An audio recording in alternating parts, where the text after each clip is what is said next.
はいどうもこんにちは。ついに待望のですね XE5 発表されました。いや待ちに待っておりましたね。なんとですね本日XE5 発表されまして、情報がねもういろいろと出てきているんですけれども、つい先日 X ハーフがね出てきたばっかりだったんでかなり油断してたんですけど、もうねつい発表ということでね、今日はこれを見ていきたいなと思っております。もう急遽本当に動画にしておりますので、話す内容全然まとまってないんですけど、自分今こちらの、富士フィルム XS20 をですね、使用させていただいておりまして、富士フィルムユーザー目線から見たですね、この XE5 の感想というか、あと買い替えどうするのかみたいなところをね、お話をできればなと思っております。早速ね、もう見ていきたいんですけど、いやー、ついにね、ここ E シリーズの最新第5世代のね、カメラが出てきましたね。もうこれ、デザインがね、かっこよすぎますね。いやM5 とか、このX5 とかも、最近のね、この富士フィルムのカメラ、このフラットなデザインっていうところが、多く出してくれてるんでクラシカルな感じがねあるんですけれども、やっぱちょっと E シリーズってなるとなんだろうな、 E4 のデザインがすごく良かったからっていうのもあるんですけど、やっぱねちょっとかっこいいなって思うんですよね。これね待ってた人かなり多いと思うんですよね。もともと E4 がすごく人気の出てたカメラではあったので、それの後継機っていうことですごく期待が高かったんですけれども、おおむねネットの反応とか見る限りは皆さんやったというような反応が多かったんじゃないかなと思っております。自分もですね、いいじゃないかと思っている、そんな一人なんですけれども、何が良かったのかっていうところもね、ちょっとお話ししていきましょうか。やっぱね、デザイン面がね、すごく良いですよね。このシリーズ初のアルミの削り出しということで、この質感っていうところもですね、かなり良さそうですし、もともとこの富士フィルムのやっぱりシャッタースピードとかのこの軍艦ダイヤルっていうところもしっかりと残ってますし、プラスアルファフィルムシミュレーションのダイヤルっていうのがね、追加されるということで、目新しいものではないんですけれども、こちらの E5 の方でもね、搭載されるということみたいですね。ただね、個人的なことを一つ言うならば、このグリップの部分、これに関してはどうなんだろう、あった方がいいのかな。なんか E4 の時ってここもなくて全部フラットだからすごく人気が出たのかなと思ってた部分もあったので、控えめなこのちょびっとだけあるこのグリップ、これ別になくしてもよかったんじゃないかなとはちょっとね思う部分はあるんですけれども、でも佇まいとかはすごくかっこいいなと思っておりますね。で、あと特徴として他にはですね、この新表示モードクラシックっていう形ですごいねレトロな本当に必要な情報だけね見れるようなモードだったりとか、あとこれねサラウンドビューモード、これ結構いいなと思っていまして、カメラ正面についてる新しいダイヤルっていうのが増設されていまして、この辺でコントロールすることによってアスペクト比に応じて撮影範囲をね、この辺半透明とかラインとかでね表示することができるようになるみたいで、縦型の動画、こういったスクエアのね第1のアスペクト比っていうところとかもちゃんとフレーミングできるようになっている、そんなようなモードっていうのが追加されてるみたいです。これなかなかいいよね。あとついに E シリーズにボディ内手ブレ補正が搭載されるということですね。XS20 もね、手ブレ補正がね、しっかりと効くような機種ではあったんで、これすごく重宝してるんですけど、それが今回 E シリーズの方でね、搭載されるということみたいで、これは嬉しい方多いんじゃないでしょうか。このコンパクトさに収める中に手ブレ補正も入れてくれたっていうのはね、すごいなと思いますね。はい。で、第5世代の X トランス CMOS 5HR というですね、4000万画素のセンサーが採用されたということで、かつ、第5世代のプロセッサーも搭載して、AI プロセッシングのね、被写体認識のオートフォーカスだったりとか、最新のいわゆるプロセッサーも搭載される、そんなような機種になっていると。第5世代のプロセッサーかなり良くてですね、オートフォーカス性能かなり上がってるんですよ。XS20 で使っていてもですね、思うんですけど、被写体認識すごく優秀ですし、オートフォーカスもかなり早いので、これはね、素直に嬉しいなと思っています。で、このね、4000万画素のセンサーっていうのも、使い勝手の部分っていうか、色味の部分とかでね、賛否両論あるとは思うんですけど、個人的にはすごく嬉しくって、というのも、1.4 倍と、あと2倍のね、デジタルテレコン、クロップして簡易的にズームするみたいな機能がね、つくみたいなんですけど、それね、このやっぱ4000万画素あることによって、クロップしてもね、解像度残してくれるんで、そういったところでいくと、高解像度機っていうのは、使い勝手が良くなるんじゃないかなとは思っている部分もあって、XS20 はね、このクロップ機能ないので、単焦点使ってたらもうこの焦点距離固定でね、ずっとやるしかない。ズームレンズ使えばいいって話ではあるんですけど、単焦点使うことが多かったんで、そういった意味では、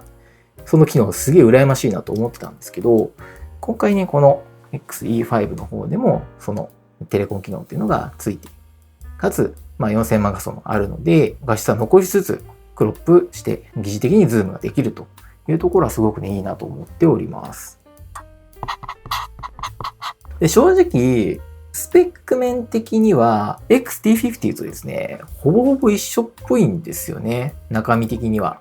なんか主な仕様、いろいろと見てたんですけど、中身はね、まんまこいつでした。なんか違いがあるとしたらですね、チルト式のモニター、それがですね、XT50 は184万ドットなんですけど、XE5 の方はですね、チルト式の液晶104万ドットっていうですね、ちょっとグレード下がっちゃってるんですよね。ここに関してはね、同じ184万ドット搭載してくれていたら、なお嬉しかったかなとは思いますね。どのみち高いんで、それだったらね、モニターもケチらず載せてくれたらいいのになってちょっとね、正直思っちゃいましたね。ただおそらくコンセプト的には、もうこのファインダーで覗き込んで写真撮ってくださいねっていうとは思うんですけど、個人的には結構ね、やっぱモニター見ながら撮ることが結構多いし、このチルト式のモニター、自分今まだ持ってないんで、やっぱ使いたいんですよね、チルト式。ってなった時に、もうちょっと高解像度のね、もうちょっと綺麗な液晶を積んでくれていたらなお良かったかなとは思いましたね。あとは、細かいところでいくと、バッテリーはね、NPW126S の方のバッテリーになるみたいですね。XS20 はですね、フラッグシップと同じ、この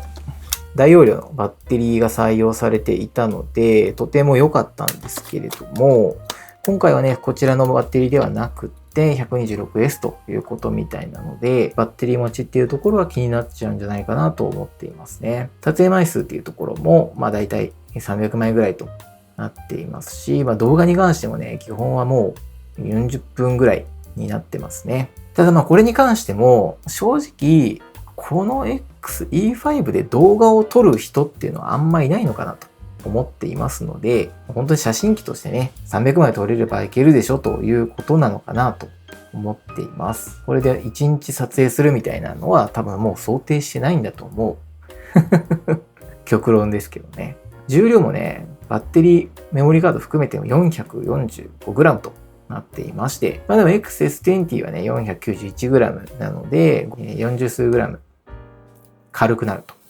いうことみたいですので、持ち運びしやすくなるっていうところは間違いないのかなとは思いますね。だからあれだね、M5 の時に感じた、これだったらよかったのになと思った部分がですね、やっぱりしっかりと差分っていうのが作られていて、例えばファインダーがついてたりとか、チルト式のモニターになったりとかね、その辺のところがしっかりと写真撮影に重きを置いた機種になっているといったような感じですかね。でですよ、実際にこのカメラ発表されてですね、今の段階でどうするのか、買うのか買わないのかっていうところね、ちょっといろいろと悩んでたんですけど、結論としてはですね、買います。多分買う。まだわかんないよ。正式にはわかんないけど、なんか感覚的には多分買うんだろうなっていうふうに気になってはいます。はい。正直言うと、XS20 があればですね、事足りますし、機能的に言うと、スペック面的な話でいくと、大体ね、こいつの方が勝ってる部分が多いので、大体勝ってるんで、XE5 じゃないとできないことみたいなことってあんまなさそうなんですよ。それこそフラットなデザインっていうところと、あとチルトモニターっていうところぐらいかな。あんまりだからね、こっから買い替えるメリットっていうのは、そんなに大きなものはないとは思っているんですけど、じゃあなんでそれを新しく買おうとしているのかというとですね、理由としては大きく2つかな。2つ。まず1つ目がですね、やっぱね、このフラットなデザインで、このシャッタースピードの軍艦ダイヤルのこのデザインに憧れがあったっていうところ。E4 もめちゃくちゃ欲しかったんですよ。当時はやっぱり写真も動画も撮りたかったんで、デザインはすごく好みではあったんですけど、機能面的にやっぱり XS シリーズ、XS10 から自分は入ったんですけど、XS10 はやっぱどっちも撮れる。動画も写真も撮れる。で、XS20 になってさらに動画も強化されて、よりフラッグシップに近いような、それをギュッとコンパクトにしたようなカメラが出てきて、もう最強じゃんと思って気に入ってね、使っているんですけれども、やっぱ富士フイルムのカメラのイメージってフラットなデザインというか、よりクラシカルなデザインのカメラっていうイメージもちょっとあったりしてですね、いいなと思ってたんですよね、ずっと。デザイン的な面で。いや、これはもう本当好みの話ですし、捉え方次第というか、個人のあれなんで、いや、そんなことねえだろっていう方もいるかもしれないですけど、自分はちょっとそういう風なイメージがあったんですよ。ちょっと憧れもあって。なので、ちょっと買ってみようかなという風に気になってますね。で、理由、あと2つ目のところがですね、この XS20 の、最大魅力である動画も写真も撮れるっていうところ、自分が持ってる他のもう一台のカメラと役割が被っちゃってるところがありまして、というのも、これ、ソニーの α7C2 っていうね、フルサイズ機を自分も持っていまして、動画も写真も撮れますみたいな、ちょっと万能機なんですよ。XS20 のですね、出番っていうのが、どっちかというと趣味用のカメラというか、こういったオールドレンズ、自分好きで使っているんですけど、このオールドレンズの母体として XS20 っていうのをね、使うようなケースっていうのが増えてきてたんですよ。こいつで動画を撮る機会っていうのが結構少なくなってきてまして、動画をね、結構ソニーで撮ることが増えてきたっていうところもあって、そうなると、こいつがちょっと宝の持ち腐れ感っていうのが出てきちゃってまして、せっかくね、動画性能すごいいいのに、もったいないなと思ってたところも若干あったんですよ。それだったら、デザインを重視して持ち運びがしやすいカメラにした上で、ちょっと写真に特化したような、チルトも使ってみたかったっていうのもあるんですけどね。でそういったところに寄せてしまうのもいいんじゃないかなって最近思ってる。その中で XE5 が出てきてるっていう、そういうね、状況なんですよね。価格的に言うと、結構今回ね、強気な価格になってるみたいでして、おそらくボディ単体でも24万から5万円ぐらいになりそうだっていうところもあって、XS20 よりも高いのかよという状況ではあるんですけど、ちょっとね、今回は購入する方向でね、ちょっと考えようかなと思っております。ただね、注意してほしいのが、これをメインのカメラとして使っていく、いわゆるそれこそ動画も写真もどっちも撮りたいんだみたいな人向けではないと思っているので、今から富士フイルムのカメラを始めたい人、絶対写真しかやんないよっていう人であれば全然いいと思うんですけど、ちょっと動画も撮るかもしれないなみたいな人にはですね、まだね、やっぱ XS シリーズの方がおすすめできるかなとは個人的には思ってますし、それは多分変わんない、考えとしては変わんないと思います。今回自分はね、もう動画撮るカメラっていうのは別であるので、別の役割としてね、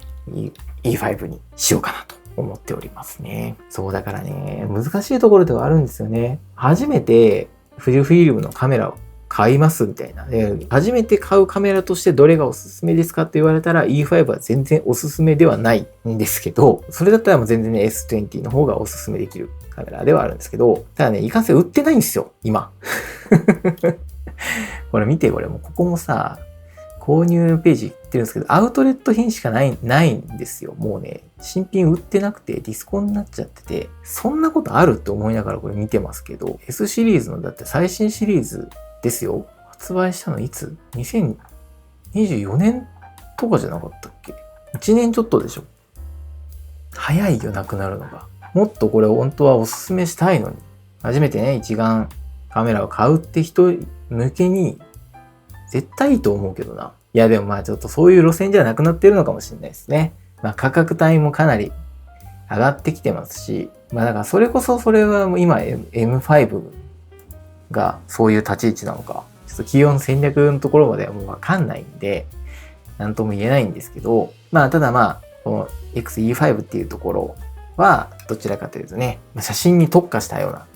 カメラっていう位置づけかなとは思っているので、そこの用途が合うようであれば、最初に選ぶカメラとして全然問題ないとは思うんですけど、まあ、ちょっとそこだけ注意が必要ですね。でもね、根強い人気があるんでね、多分すぐ品薄になると思うんですよ。だからもう最初のタイミングで買っとかないと欲しい時に買えなくなっちゃうような気がしているので、過去の経緯もあって購入検討してるっていう、そんな感じですかね。で、発売がね、8月っていうことみたいなので、あと2ヶ月後か。もうちょいしたら予約っていうのが始まると思うので、問題はどうするかなんですよね、こいつを。XS20。思い入れもあるカメラなので、こいつを下取りに出して買い替えるっていう選択肢にするのか、まあ、それとも買い増しをする2台体制にするのか、ちょっとその辺もね、まだ決めきれてない部分は正直あって。まあでもさっきも言った通り、役割がちょっと被っちゃってるところもあって、まあ、買い替えになるのかな。手放したくないけどな。っていうね、今悩みがあるっていう感じですね。まあ、あと、なんかそんなコンパクトな持ち運びができるカメラが欲しいんだったら、それこそもうこのね、X ハーフだったりとか、あとはまあ他社のカメラにはなっちゃいますけど、GR3 とかね、買えばいいじゃないかみたいな意見ももしかしたら、ね、あるかもしれないんですけど、もちろんそれも間違ってないですよ。コンデジもすごく便利ですし、持ち運びっていう面ではめちゃくちゃいいんですけど、ただまあやっぱりね、自分はレンズ交換式のやっぱカメラが好きというか、いいなと思っている部分もあって、で、実際にもうすでに X マウントのレンズ何本か持ってるので、かつオールドレンズをね、使いたいっていうところもあったので、まあ、そういった意味では、まあ、そっちの選択肢っていうのは個人的にはあんまりなくって、まあ、その交換式の中でコンパクトで、かつデザインも良くて、かつ性能面もね、ファインダーとかもちゃんとあるみたいな、そういうカメラが今回ね、やっぱ出てきてくれたっていうところは、かなり個人的には嬉しいなと思っております。まあでもちょっと価格は高いよな。いやマジで初心者に向けたような価格帯じゃもうないもんな。ちょっとその辺の部分はね、部材の高騰だったりとか影響もあると思うんでしょうがないとは思うんですけど、まあ、ちょっとね、今後ね、発売が楽しみです。はい、ということでですね、ちょっといろいろ喋っちゃったんですけれども、まあ、結論言うと、XE5 すごく楽しみですよっていう話ですね。はい。何の参考にもなってないかもしれないんですけれども、まあ、たまにはね、こういう個人的に思ってることを動画にしておくっていうのも、まあ、いいのかなと思って撮っております。こちらのチャンネルですね、こういった撮影機材の話でしたりとか、あとはね、デスク周りのガジェット等々をご紹介しているチャンネルでございます。よければチャンネル登録、高評価よろしくお願いいたします。というところで今日のところはこの辺でまた次回の動画でお会いしましょう。バイバイ。